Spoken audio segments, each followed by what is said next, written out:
Last time मी तुमच्यासोबत ragda चाटची recipe share केली होती. त्याला तुम्ही खूप सारे प्रेम दिल्याबद्दल तुमचे मनापासून आभार.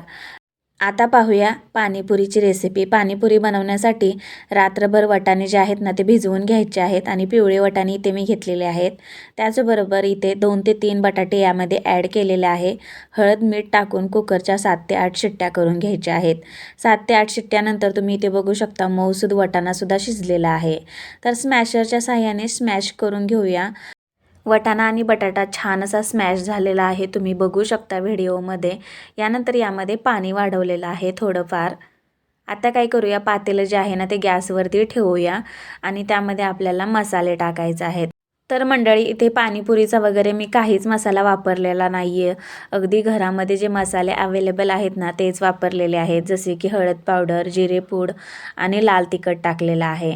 आणि मस्तच असा जो रगडा आहे तो तयार झालेला आहे. यानंतर टाकून घेऊया चवीनुसार मीठ आणि मिक्स करून घेऊया. दिसतोय ना कमाल हा पाणीपुरीचा रगडा. रगडाची आणखीन चव वाढवण्यासाठी इथे मी अर्धा जो लिंबू आहे ना तो पूर्णपणे पिळून घेते. त्यामधलं पूर्णपणे जो रस आहे ना तो काढून घेते आणि अगदी प्लेटमध्ये मी तुम्हाला हा रगडा जो आहे ना तो काढून दाखवते.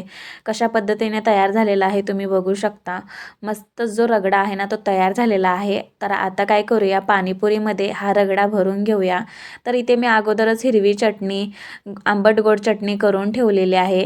तर हिरव्या चटणीमध्ये लसूण, हिरवी मिरची, त्याचबरोबर कोथिंबीर आणि पुदिन्याची पानं टाकून हिरवी चटणी बनवलेली आहे. आणि आंबट गोड म्हणजेच गूळ आणि चिंचेचं पाणी बनवून घेतलेलं आहे. चटणीची रेसिपी जर तुम्हाला हवी असेल तर कमेंट्स करून सांगा मला. पाणीपुरीमध्ये सर्वात अगोदर रगडा भरला, त्याचबरोबर तिखट पाणी, गोड पाणी, वरून शेव टाकायची आहे, कांदा आणि कोथिंबीर टाकून ही पाणीपुरी जी आहे ना ती तयार झालेली आहे.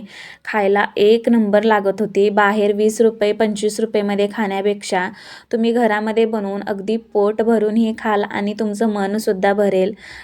तर मी दाखवल्याप्रमाणे